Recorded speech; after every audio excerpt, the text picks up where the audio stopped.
Hello and welcome to yet another exhilarating video about geometry. This is Unit 4, Section 7, and this is a section called Triangle Congruence using and Hall.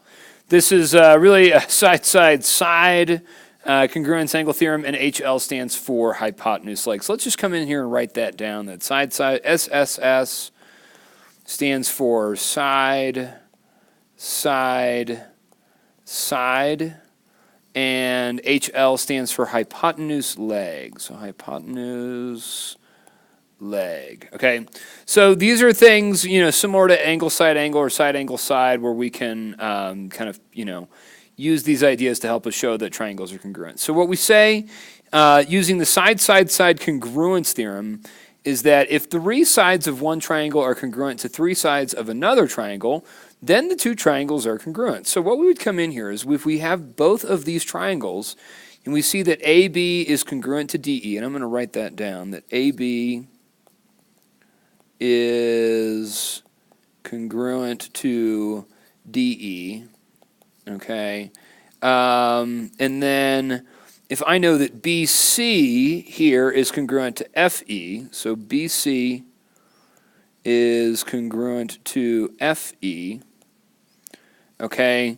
And if I know that AC is congruent to FD, okay, these are all three sides that are congruent, okay? I have a side, side, and a side.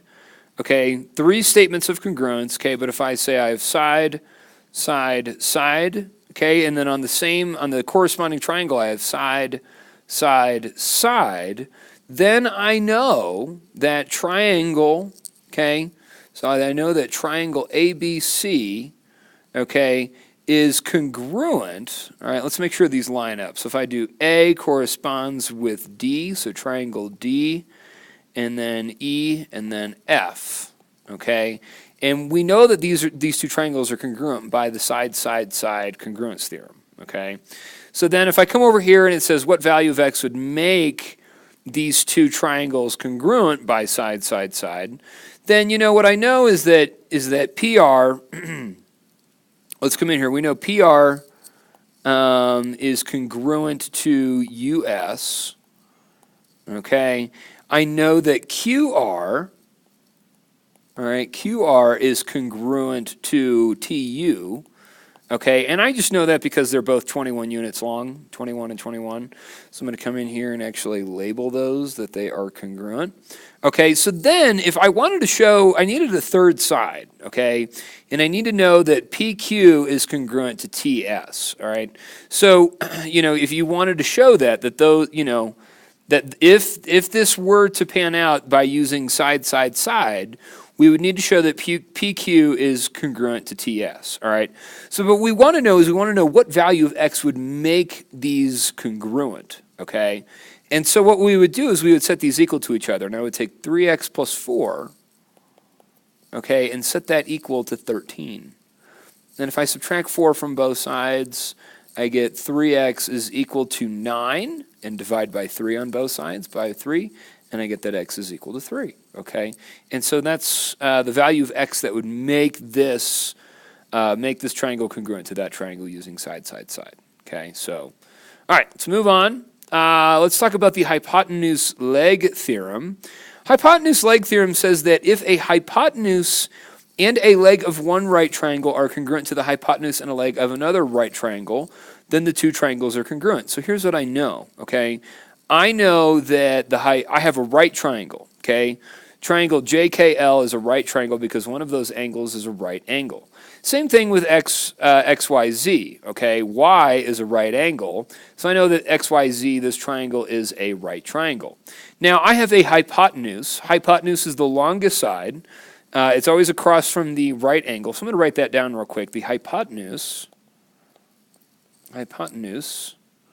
is the longest side in a right triangle, so is the longest side in a right triangle and is always across from the 90-degree angle, okay? The legs of a right triangle, legs are the sides of the right triangle that form the right angle, okay? So my hypotenuse, okay, and I'll kind of use red for hypotenuse and blue for my legs. What I have here is I have a hypotenuse here, JL, okay? And so JL is my hypotenuse. And if I look over here at this other triangle, I have this side XZ is my hypotenuse of that triangle. So what I know is this, is that JL, okay, that JL is congruent to, what is that, XZ? Is congruent to XZ, okay? And then, okay, so that's my hypotenuse, okay? I have a pair of corresponding sides, my hypotenuse, those are congruent. Now, if I look over here and I see that I have another statement of congruence, that JK is congruent to XY, okay? So I'm going to write that down, that JK is congruent to XY. These are my legs, okay? Kind of like Lieutenant Dan's magic legs. Okay, so what I have is I have a hypotenuse, in two triangles I have a pair of hypotenuses that are congruent, and I have a pair of legs that are congruent. Therefore, what I can now do is write a congruent statement and say that triangle JKL, okay, so we'll do that way. So we'll start with J, right angle, and then L, and then that is congruent to XYZ. Okay, we got to make sure that these correspond. So this is congruent to triangle XYZ. And the reason I can say that those triangles are congruent is because the hypotenuse leg congruence theorem, okay? So now let's do this. Let's do this proof down here, okay? And we are given, all right, that CD is a perpendicular bisector of AB. So CD is a perpendicular bisector of AB. And that AD is congruent to BC. So here's what I'm going to do. All right, first thing I'm going to do is use this given information to kind of draw some things on this picture. And we're given that CD is a perpendicular bisector. So I'm going to come in here and I'm going to draw a right angle here, okay, because CD is a perpendicular bisector of AB. So CD is the one that's doing the cutting in half, all right? So I can then come in here and I can say that, that these segments here are congruent, okay? That AM is congruent to MB, okay? And that this is also going to be a right angle as well. Okay, then it tells us that AD is congruent to BC. Wasn't that nice of them? You know, that's such a nice gift. You know, it is the holiday season. And I get really, really into the Christmas season, really excited to see Santa. Like, I mean, it's at that point where, like, I need to, like, do it this weekend because I need to tell him what I want for Christmas. I'm really excited to see him and tell him what I want, and hopefully I get what I want. But, all I want for Christmas, guys, is for you to pass, and that's it. So hopefully the Santa can bring that to me. Hopefully he gives you some of his magic, and we can finish this class and take the cumulative exam and do all that stuff. Okay, I digress. Okay, but let's go over here and let's write out our proof, and let's do statements on this side, and then let's do reasons on the other. All right, so the statements that I have, and let's start with our given statements because those are the gifts. Is that CD, so let me do this. Number one, CD is perpendicular bisector of AB, okay? And the reason I can write that is because it's given, okay? Santa brought it, or somebody else maybe. I'm not sure what you guys believe in, but I believe in Santa. And then we also know that AD is congruent to BC. So part two, I'm going to say that AD is congruent to BC, okay? And that's just given to us. So, what we have to realize here, okay, is that, when we say that CD is a perpendicular bisector. Think about what we drew in, okay?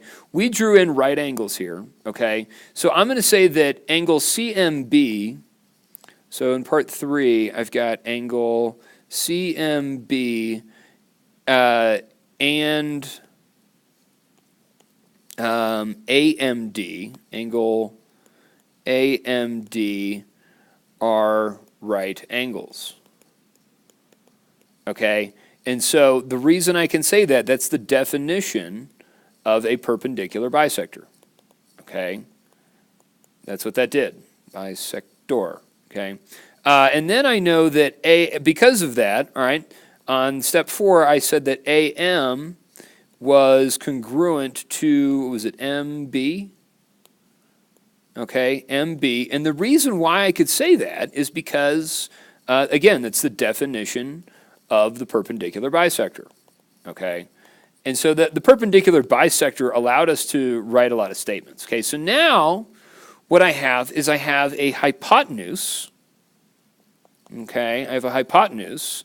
And we have Lieutenant Dan's magic legs of that right triangle that allow us, okay, to say that a pair of hypotenuses are congruent, okay, and that a pair of legs are congruent. So what we can do is we can then conclude that triangle ADM, okay, is congruent to triangle BCM. All right, so I'm going to say in step 5 that triangle ADM is congruent to triangle, what was it, BCM? Triangle BCM, okay, and the reason why is because of Lieutenant Dan's hypotenuse leg, okay, HL congruence theorem, okay, and that's it. So, you know, guys, it's just, you know, recognizing what you have and doing that. So I know that this video is kind of short. So use this idea, use these concepts to help you, you know, with the next one. If you want to watch the Edgenuity videos, you can. But I want you to at least watch this and see how I explain it, and then we'll go from there. And, you know, please get started on your assignment and your quiz, and we'll see you soon. Thanks. Bye.